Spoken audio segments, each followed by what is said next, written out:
It's time, reading time.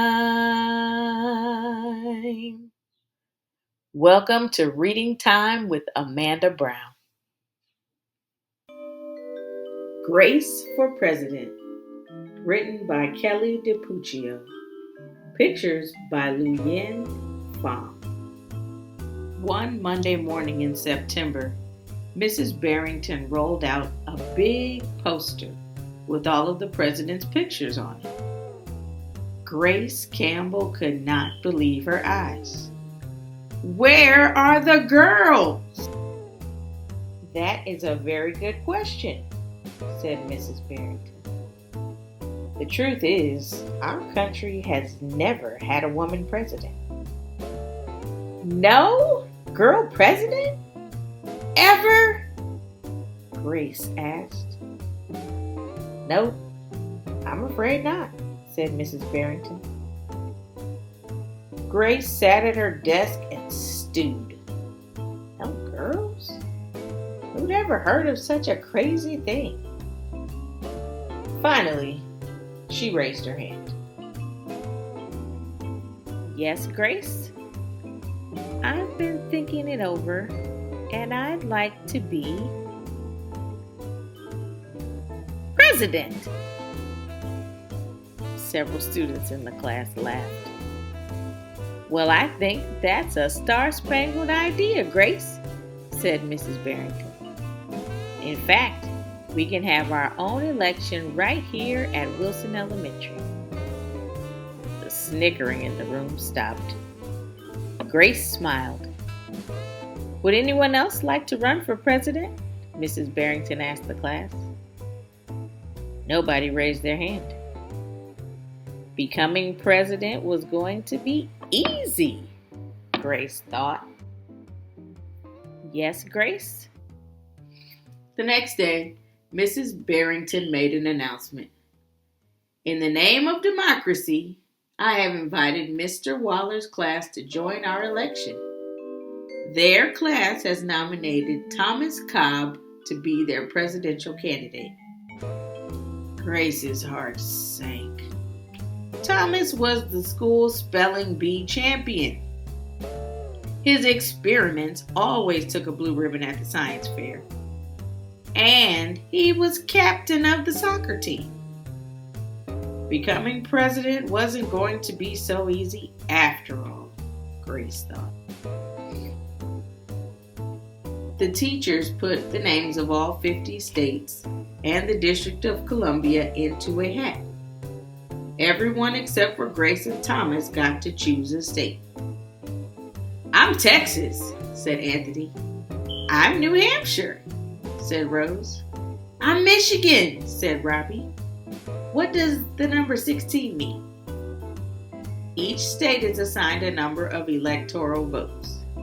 That number is determined by how many people live in that state, said Mrs. Barrington. Each of you will be a representative for your state.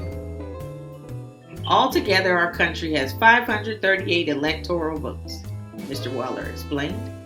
On election day, the candidate who receives 270 electoral votes or more wins the election.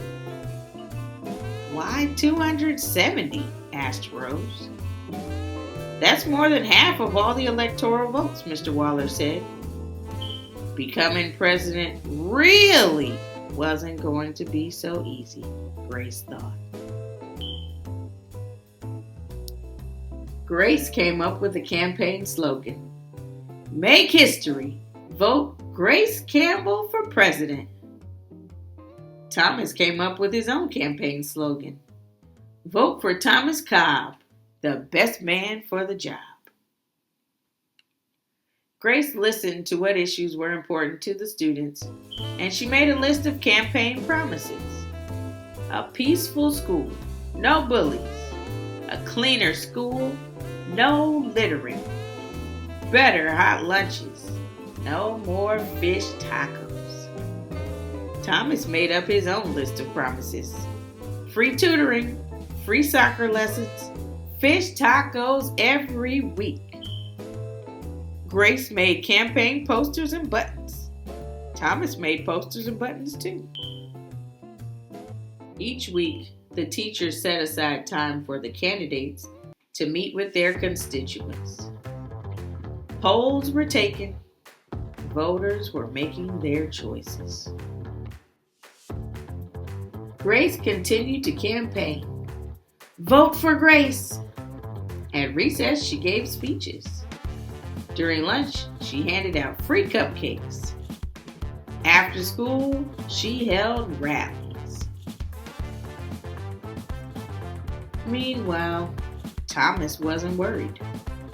He had cleverly calculated that the boys held slightly more electoral votes than the girls. At recess, Thomas studied his spelling words. During lunch, he worked on his latest science experiment. After school, he played soccer.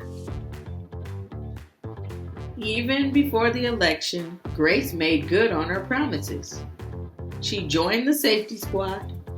She organized a school beautification committee, and she volunteered her time in the school cafeteria. In early November, Wilson Elementary hosted a special election day assembly.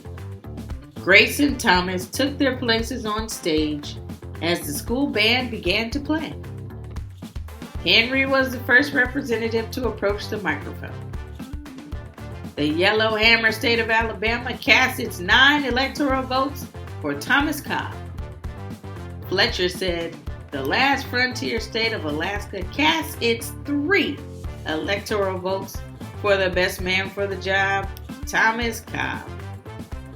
Hannah called out the Grand Canyon State of Arizona cast its 11 electoral votes for Grace Campbell. And so it went. State after state after state cast their electoral votes. The scoreboard in the gymnasium kept track of the total. The voting demonstration was quickly coming to an end. Clara approached the podium. The Badgers state of Wisconsin cast its 10 votes for my best friend, Grace Campbell. Grace looked at the scoreboard. Thomas had 268 electoral votes. She had 267. There was only one state still unaccounted for. Wyoming. Thomas grinned. Grace felt sick. Sam walked up to the microphone. He looked at Thomas. He looked at Grace. He looked down at Grace's handmade flag. Sam didn't say a word. "What are you waiting for?" Thomas whispered. The band stopped playing. All eyes were on Wyoming. Finally, Sam cleared his throat. The equality state of Wyoming cast its 3 electoral votes for Grace Campbell. The gymnasium crooted in loud cheers and a few boos. Mrs. Barrington approached the podium. With 270 electoral votes, the winner is Grace Campbell. Thomas looked stunned. Grace hugged Sam. "Why did you do it?" she asked. Sam handed Grace his flag. "Because," he said, "I thought you were the best person for the job." The following week, students in Mrs. Barrington's class were preparing for their career day presentations. Grace volunteered to go first. She stood at the front of the room and glanced at the poster still hanging on the wall. "My name is Grace Campbell, and when I grow up, I'm going to be President of the United States." This time, everyone believed that she would. Thank you for tuning in to Reading Time with Amanda Brown. I hope that if you enjoyed this story, that you will like, that you'll share with somebody else, and that you will become a subscriber to our channel.